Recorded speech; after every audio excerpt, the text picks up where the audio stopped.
गांव के एक कोने में एक पुरानी झोपड़ी थी। उसी में रहती थी दो बहनें, ज्योति और मीरा। माँ बाप कुछ साल पहले आई महामारी में गुजर गए थे। उनके जाने के बाद दोनों बहनें खुद ही एक दूसरे की सहारा थे। एक दिन अपने ही धुन में झूलती हुई मीरा मंदिर से लौट रही थी।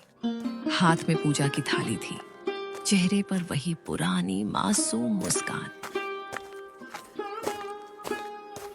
अब आई है तू मीरा? सूरज सर पर चढ़ आया और तू फूल चूहिया बनकर घूम रही है मंदिर में। दीदी, मैं जल्दी आने वाली थी लेकिन गौरी काकी की बकरी झाड़ियों में फंस गई थी। निकालने में थोड़ी देर हो गई। तेरा क्या है?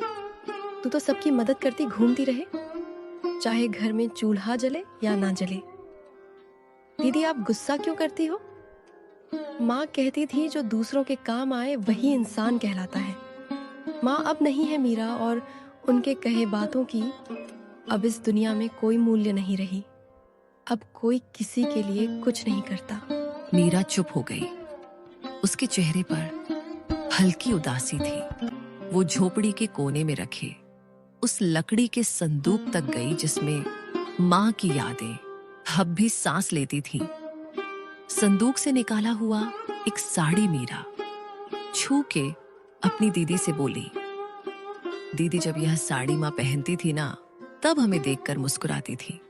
कहती थी तुम दोनों एक दूसरे का सहारा बनना। मीरा की बात सुनते ही ज्योति का चेहरा नम हो गया और उसकी आंखें पल भर को भीग गई। लेकिन ज्योति अपनी भावनाओं को छुपाते हुए मीरा से बोली, मैं तुझसे सख्त हूं मीरा, क्योंकि मैं डरती हूं अगर तुझे भी एक दिन कुछ हो गया तो मैं अकेले कैसे जीऊंगी। इस दुनिया ने मुझसे सब छीन लिया है। मैं नहीं चाहती तू भी मेरी तरह कमजोर पड़ जाए, इसलिए तुझे मजबूत बना रही हूं। दीदी, आप कमजोर नहीं हो, आप ही तो मेरी ताकत हो। अगर आप मेरा हाथ थामे रखो तो दुनिया की आंधी भी मुझे हिला नहीं सकती। मीरा की बात सुन के ज्योति के चेहरे पर उसके माता पिता के जाने के बाद पहली बार हल्की सी मुस्कान आई। उसी समय गांव की पगडंडी पर 3 परछाइयां उनकी झोपड़ी की तरफ बढ़ रही थी। धर्मपाल, बिमला और उनका बेटा कमल। वह थे बहनों के सगे चाचा चाची। अरे ज्योति, कैसी है मेरी बच्ची? तू ठीक तो है ना? बहुत मुश्किल से जिंदगी बीता रहे होगे ना भैया भाभी के जाने के बाद। हम ठीक हैं चाचा जी, अब जो है उसी में खुश हैं। खुश झोपड़ी में तुम्हारे हिस्से की जमीन को हमारे नाम कर देती तो हम तुम दोनों को अपने यहाँ रहने देते। तुम दोनों बहुत खुश रहती हमारे साथ। हाँ मां, तुम सही कह रही हो। इनका घर भी पुराना हो चुका है और अब ये जमीन भी यूं ही पड़ी है, बर्बाद हो रही है। यह सब सुन के ज्योति की आंखों में आग सी चमक उठी। हमें किसी की जरूरत नहीं। बाबूजी की जमीन हमारी माँ और बाबूजी की आखिरी निशानी है। उसे हम यूं ही नहीं छोड़ेंगे। अरे बेटी, तुम्हारी जो खेतों की जमीन है वह भी तो बंजर ही पड़ी हुई है ना। और वैसे भी दुनिया समझदारी से चलती है और औरतें खेत नहीं जोतती। देख लेना, एक दिन रोती हुई आओगी हमारे पास, तब समझ आएगा कि रिश्तेदारों से मुंह नहीं मोड़ा करते। ज्योति को यह सब सुनाकर तीनों वहां से निकल गए। लेकिन मीरा यह सब घर के अंदर से सुन रही थी। यह सुन के उसका चेहरा उतर गया। दीदी, क्या सच में हम अकेले पड़ जाएंगे? वो लोग हमारी जमीन लेना चाहते हैं ना? हाँ मीरा, पर जब तक मैं जिंदा हूं कोई हमारी जमीन छू भी नहीं सकता। तुझे कुछ नहीं होने दूंगी। रात को चूल्हे के आगे बैठी हुई मीरा अपनी दीदी से बोली, दीदी, माँ की साड़ी मैंने संभाल के फिर से संदूक में रख दी है। और हाँ दीदी, कल भागवत कथा है गांव में, चलोगे ना? मन को थोड़ा शांति मिलेगा सुन के। लोग बातें बनाते हैं मीरा, ताने मारते हैं और सोचते हैं कि हम प्रसाद के लालच में जाते हैं, पर हम तो अच्छे हैं ना।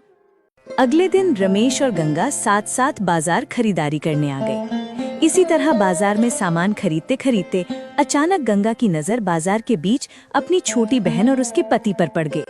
अरे सीता, तुम यहाँ कहाँ से आ रही थी? और विवन, तुमसे भी कितने दिनों बाद मुलाकात हुई। बाकी सब ठीक ठाक चल रहा है ना विवन? हाँ दीदी, ऊपर वाले की कृपा से सब कुछ ठीक ठाक ही चल रहा है। वैसे कल मैं भाग्यवान को लेने तुम लोगों के घर गया था, लेकिन आप और जीजा जी क्यों नहीं आए? अरे विवन, अब तुझे क्या ही बताऊं।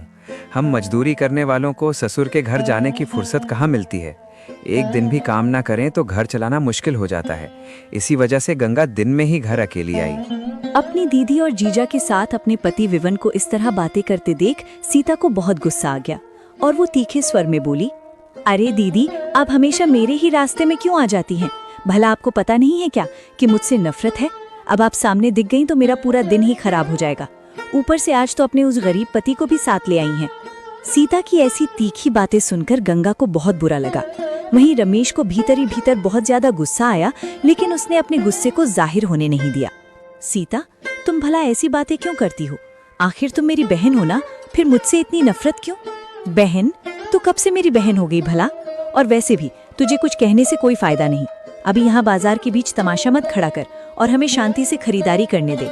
सीता की ये बातें सुनकर गंगा को बहुत बुरा लगा। उसने कुछ कहे बिना अपने पति के साथ वहाँ से जाना ही बेहतर समझा और उधर सीता भी अपने पति के साथ अपने रास्ते चल दी। इन बातों की भनक ज्योति को लगी तो वो मीरा को लेकर सीधा सरपंच के वहां पहुंची। सरपंच जी, हमें आपसे इंसाफ चाहिए था। मेरे माँ बाबूजी की जमीन पर मेरे चाचा जबरदस्ती का दावा कर रहे हैं और आप लोग उनका साथ दे रहे हैं। मुझे आपसे यह उम्मीद नहीं थी। हम कोई अबला नहीं है, हम ऐसे चुप नहीं रहेंगे। सरपंच जी, ऐसे कैसे कोई भी आकर हमारी जमीन हड़प लेगा? थोड़े समय बाद धर्मपाल, विमला और कमल भी वहां पहुंच गए और वहां पर नाटक करने लगे। सरपंच जी, हम तो बस इनकी भलाई चाहते हैं।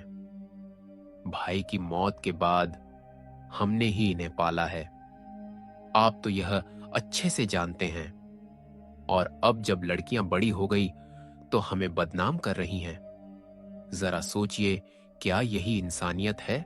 ज्योति बेटी, तुम्हारे चाचा तो ठीक कह रहे हैं। तुम लोग तो एक ही परिवार के हो।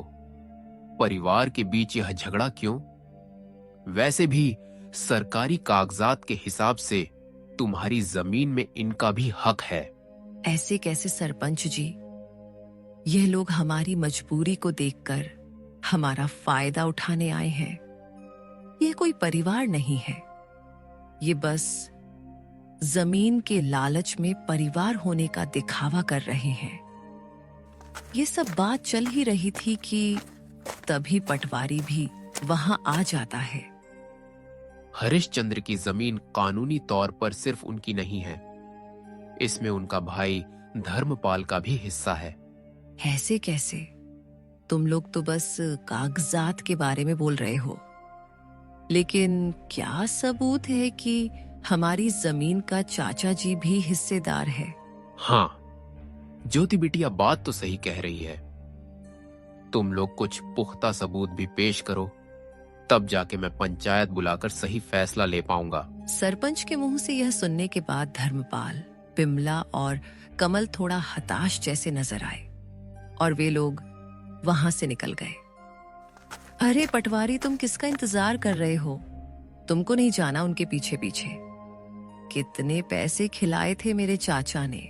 ज्योति के ताना सुन के पटवारी शर्म से वहां से निकल जाता है।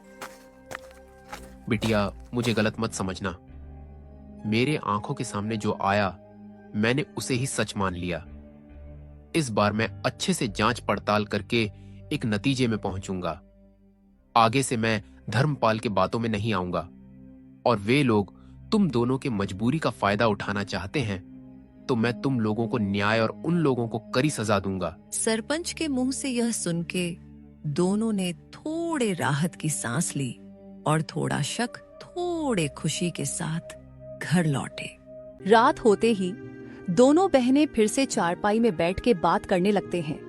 दीदी, आपको क्या लगता है कि हमारी जमीन हमारे पास रहेगी या फिर हमारे कपटी चाचा चाची को मिलेगी? हाँ मीरा, मैं भी वही सोच रही हूँ। उन लोगों का कोई भरोसा नहीं। वे लोग इतने लालची हैं कि हमारे साथ कुछ भी कर सकते हैं। माँ बाबूजी के जाने के बाद उन लोगों ने अपना असली रंग दिखना शुरू कर दिया है। यही सब चिंता में दोनों बहनों ने मुश्किल से अपनी रात काटी। गांव की हवाओं में हल्की सरसराहट थी। आसमान में बादल थे पर बारिश का कोई नाम ओ निशान नहीं। लेकिन ज्योति और मीरा के मन में बहुत कुछ उमड़ रहा था, जैसे भीतर कोई तूफान उठ रहा हो। घर का आंगन सूना था और बहनों के चेहरों पर चिंता की लकीरें साफ झलक रही थीं। दीदी आज खेत चलें क्या? वो जो पिछली बार की सब्जियां बची थी, कहीं किसी जानवर ने नुकसान तो नहीं कर दिया होगा। कभी कभी किसी की गाय बकरी आ जाती है और पूरा नुकसान कर देती है। हाँ मीरा, चलो, खेत को देखने से मन भी हल्का हो जाता है। और बाकी बची हुई सब्जियां बेचने के लायक हो गई कि नहीं, साथ में देख लेंगे। लेकिन मुझे एक बात को लेके चिंता है। गाय बकरी का तो पता नहीं, बस कोई इंसान हमारे खेत को नुकसान ना पहुंचाए। वैसे भी हमारे अपने ही हमारे जमीन पर बुरी नजर डाले हुए हैं। दोनों बहनें खेत की ओर चल पड़ी। रास्ते में पेड़ों की छाव थी और चिड़िया की सहल पहल। गीता की शादी के बाद से ही नीलम के मन में जलन धीरे धीरे बढ़ती जा रही थी। हर कोई गीता की तारीफ करता, उसकी खुशियों की बातें करता, और यही बातें नीलम के दिल में चुभती रहती। एक दिन वो घर के एक कोने में अकेली बैठी थी। उसके चेहरे पर गुस्सा और आंखों में नफरत साफ झलक रही थी। गीता, गीता, हर जगह बस उसी का नाम, जैसे इस घर में और कोई है ही नहीं। सब कुछ उसे ही मिलना था क्या? अच्छा घर, अच्छा पति, और अब सब कहेंगे कि उसे बच्चे का सुख भी मिलेगा। नहीं, मैं ऐसा कभी नहीं होने दूंगी। वो मुट्ठी भींच लेती है। अब मैं कुछ ऐसा करूंगी कि उसकी ये खुशियां हमेशा के लिए खत्म हो जाएं। देखती हूँ कैसे वो मुझसे आगे निकलती है। गुस्से और जलन में भरी नीलम उसी समय घर से निकल पड़ती है। वो गांव से दूर एक घने जंगल की ओर बढ़ती है, जहाँ चारों तरफ सन्नाटा और डरावना माहौल होता है। जंगल के बीच एक पुरानी गुफा होती है, जहाँ एक तांत्रिक रहता था। नीलम धीरे धीरे गुफा के अंदर जाती है। अंदर धुआं, टिमटिमाती लौ और रहस्यमयी वातावरण फैला होता है। तांत्रिक आंखें बंद किए भारी आवाज में, कौन है? क्या चाहती है? नीलम थोड़ी घबराई लेकिन जिद में, बाबा, मैं अपनी बहन की खुशियाँ छीनना चाहती हूँ। मुझे ऐसा उपाय बताइए कि वो कभी माँ ना बन सके, उसे कभी बच्चा ना हो। तांत्रिक धीरे धीरे आंखें खोलता है और उसे ध्यान से देखता है। तुम्हारे मन में बहुत अंधेरा है बेटी। ये रास्ता बहुत खतरनाक है। जो दूसरों के लिए बुरा चाहता है, उसका अंजाम भी अच्छा नहीं होता। नीलम गुस्से में, मुझे अंजाम की परवाह नहीं, मुझे बस अपना बदला चाहिए। तांत्रिक कुछ देर सोचता है, फिर एक छोटी सी पुड़िया निकालता है।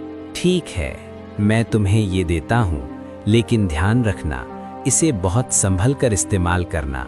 इसे किसी तरह अपनी बहन तक पहुँचाना होगा और इसका असर धीरे धीरे होगा। नीलम उत्सुकता से, और फिर? अगर तुमने इसे बार बार इस्तेमाल किया तो उसका जीवन बदल जाएगा। लेकिन याद रखना, इसका असर सिर्फ उस पर ही नहीं, तुम्हारी किस्मत पर भी पड़ सकता है। मुझे कोई फर्क नहीं पड़ता बाबा, बस उसकी खुशियाँ खत्म होनी चाहिए। ये आखिरी बार कह रहा हूँ, ये रास्ता अंधकार की ओर ले जाता है। नीलम बिना कुछ सुने पुड़िया ले लेती है।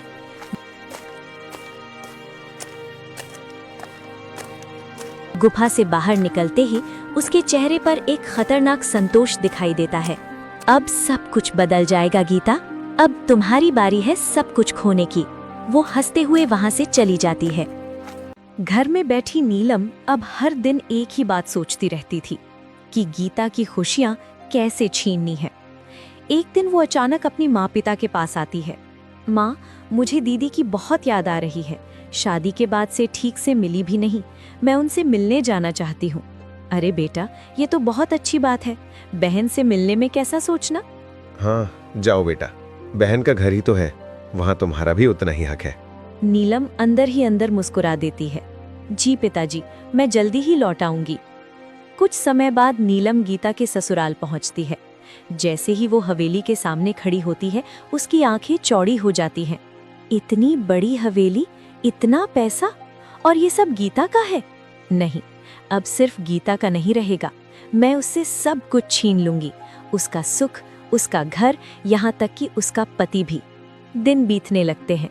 नीलम मीठे स्वभाव का दिखावा करती है, लेकिन अंदर ही अंदर अपनी चाल चलती रहती है। एक दिन वो रमेश के पास बैठती है। जीजा जी, एक बात पूछूं, बुरा तो नहीं मानेंगे? नहीं, कहो नीलम। आपकी शादी को काफी समय हो गया, लेकिन अभी तक, मतलब आपको बच्चे का सुख नहीं मिला। रमेश थोड़ा असहज हो जाता है।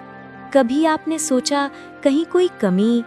रमेश चुप होकर, नीलम, ऐसी बातें? मैं तो बस आपकी भलाई के लिए कह रही हूँ। इतने बड़े घर का वारिस, और अगर... रमेश अब सोच में पड़ जाता है। धीरे धीरे नीलम की बातें रमेश के मन में जगह बना लेती हैं।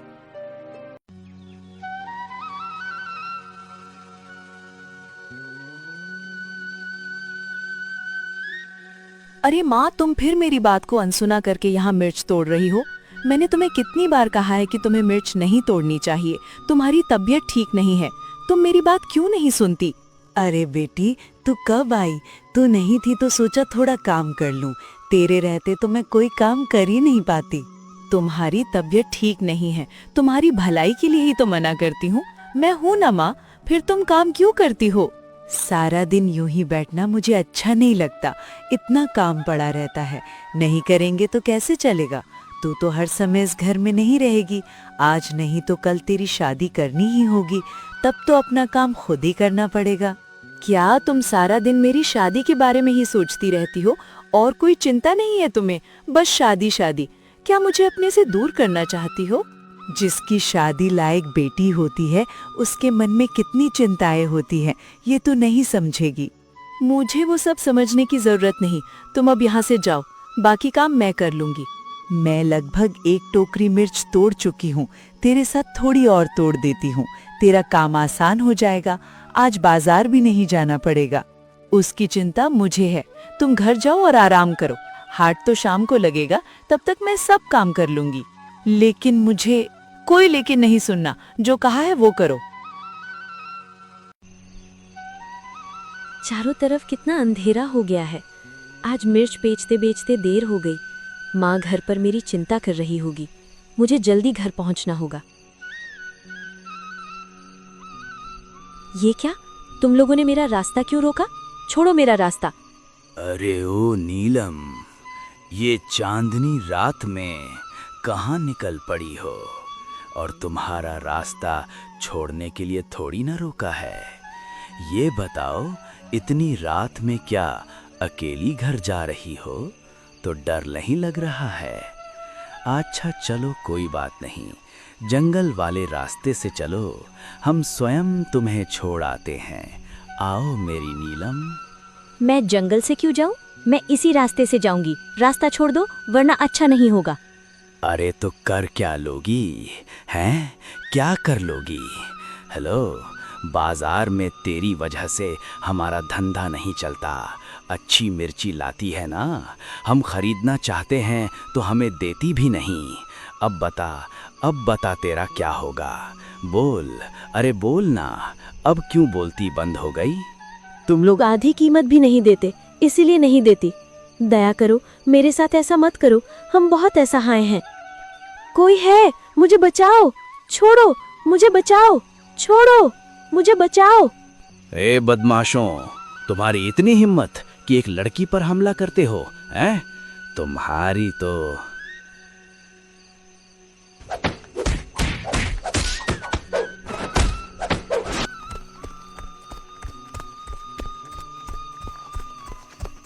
आप देखिए, अब आपको डरने की कोई ज़रूरत नहीं है। आइए, मैं आपको घर छोड़ देता हूँ। आइए आइए आइए आइए। वो भाग गए हैं। धन्यवाद, लेकिन घर तक आने की जरूरत नहीं, मैं खुद चली जाऊंगी। मेरे इकलौते बेटे की शादी है। 10 गांव में सबसे अच्छी लड़की चाहिए, कोई भी लड़की नहीं चलेगी। अरे आपके बेटे के लिए तो लड़की ढूंढते ढूंढते थक गया मैं। 50 से ज्यादा तस्वीरें दिखा चुका हूँ, फिर भी आपको कोई पसंद नहीं आई। तो अब मैं क्या करूं उसमें, बताइए। मैं तुम्हें कम पैसे नहीं दे रही। अच्छी लड़की ढूंढना तुम्हारी जिम्मेदारी है। जैसे भी हो ढूंढो। इस बार एक अच्छी लड़की है, गुणवान है, सुंदर है, हर तरह से अच्छी है, हीरे का टुकड़ा है, टुकड़ा। लेकिन अब ये लेकिन कहां से आ गया? देखिए, लड़की का परिवार थोड़ा गरीब है। अब माने कि आप लोगों जितना अमीर नहीं है। गरीब मतलब झंझट। हमारे साथ तालमेल नहीं बैठा पाएंगे, बाद में समस्या होगी। आहा माँ, ये कैसी बातें कर रही हो? भगवान हमें भी गरीब बना सकते थे। देखिए, लड़की अच्छी होनी चाहिए, बस गरीब होने से क्या फर्क पड़ता है। भाई मैं राजी हूं। अब आप माँ एक काम करो, ये शादी तय कर दो आप। बस अब तो मैं इसी लड़की से शादी करूंगा। मेरा बेटा इतने दिन शादी से मना करता रहा, अब खुद कह रहा है। जब ये राजी है तो मुझे भी कोई आपत्ति नहीं। शादी की तैयारी करो। ठीक है, मैं सारी व्यवस्था कर देता हूँ, आप चिंता मत कीजिए। अब होगी शादी धूमधाम से। कुछ दिनों बाद फिर से फसल उगाने का समय आ गया। चलो उस लालची जमींदार से आज फिर से मुलाकात करती हूँ और उससे ठेके पर जमीन लेकर फिर से फसल उगाती हूँ और देखती हूँ कि इस बार वो जमींदार शर्त में अपना कौन सा खुराफाती दिमाग लगाता है। ये सोचकर रानी ठेके पर जमीन के लिए उस जमींदार के पास फिर से जाती है। अच्छा, तो तुम मुझसे मिलने के लिए फिर से आ गई। देखो लड़की, तुम मुझसे ज्यादा होशियार बनने की कोशिश मत करना। मैं भी जमींदार ठाकुर सिंह हूँ, मुझे होशियारी नहीं आती है। मालिक, मैं तो एक गरीब किसान की बेटी हूँ। होशियार तो आप लोग हैं जो गांव की गरीब किसानों की मजबूरी का फायदा उठा रहे हैं। अपनी जुबान पर काबू रखो रानी। ये तुम क्या बोले जा रही हो? जिस काम के लिए आई हो वो बात करो। यहाँ ज्यादा ज्ञान बांटने की जरूरत नहीं है। ठीक है मालिक, चलिए काम की बात करते हैं। मुझे इस बार भी आपकी जमीन ठेके पर चाहिए। बताइए मालिक, इस बार आपकी क्या शर्त है? हाँ, शर्त तो है। तू खुद को बड़ा होशियार समझती है ना लड़की। इस बार फसल का ऊपर का और नीचे का हिस्सा मेरा होगा और बीच का हिस्सा तेरा होगा। अब बोल, क्या तुम्हें मेरी ये शर्त मंजूर है? बिल्कुल मंजूर है मालिक, जैसा आप कहें। अच्छा ठीक है मालिक, तो अब मैं चलती हूँ, मुझे फसल उगाने की तैयारी भी करनी है। लालची जमींदार की बात मानकर रानी अपने घर चली जाती है और वो फिर से फसल उगाने की तैयारी में लग जाती है और इस बार वो गन्ने की फसल लगाती है। रानी बेटा, इस बार तुमने खेत में कौन सी फसल लगाई है? पिताजी, इस बार मैंने गन्ने की फसल लगाई है। फसल काफी अच्छी हुई है। इस बार भी आमदनी अच्छी होगी पिताजी। ये तो बहुत अच्छी बात है बेटा, तुम बस ऐसे ही मेहनत करती रहो। कुछ महीनों बाद लालची जमींदार और उसका नौकर दोनों रानी के पास आते हैं। मालिक, इस बार तो रानी का दिमाग ही चकराने वाला है। इस बार तो आपने शर्त ही ऐसी रखी है, ऊपर का हिस्सा आपका और नीचे का भी हिस्सा आपका। तुमने बिल्कुल सही कहा कालू। इस बार मैंने अपने दिमाग का 100% उपयोग करके ब्रह्मास्त्र छोड़ा है। मैं भी अब देखता हूँ वो किसान की बेटी रानी कैसे बचती है। इस तरह दोनों बातें करते हुए खेत के पास पहुंच जाते हैं और जैसे ही वो खेत के पास पहुंचते हैं तो देखते हैं कि इस बार रानी ने गन्ने की खेती की है। मालिक, ये रानी तो आपकी भी अम्मा निकली। देखिए जरा, इस बार उसने कौन सी फसल लगाई है। अरे ये क्या, इस रानी में तो इस बार गन्ने की फसल लगाई। अब बताओ भला, ऊपर का और नीचे का हिस्सा मेरा होगा और बीच का हिस्सा उसका होगा। मतलब इस बार भी मेरे हिस्से में घास फूसी आनी है। मैं इस बार भी बेवकूफ बन गया, मान गया इस किसान की बेटी के दिमाग को। अरे मालिक, आइए आइए, कैसे हैं आप दोनों? आपस में क्या खुसुर फुसुर कर रहे हैं? अरे वाह, एक तो चोरी ऊपर से सीना जोरी। तुमने मुझे इस बार भी बेवकूफ बना दिया ना। नहीं मालिक, जरा मुझे भी तो बताएं कि मैंने आपको क्या बेवकूफ बनाया है। मालिक, आप तो गांव वालों को बेवकूफ बनाते हो। देखिए मालिक, इस बार मैंने गन्ने की फसल लगाई है और आपकी शर्त के मुताबिक इस फसल का ऊपर का और नीचे का हिस्सा आपका होगा और बीच का हिस्सा मेरा होगा। अरे ओ किसान की बच्ची, मालिक को ज्यादा होशियारी दिखाने की कोशिश मत करो। बेईमानी और मक्कारी में ये सबके बाप हैं बाप।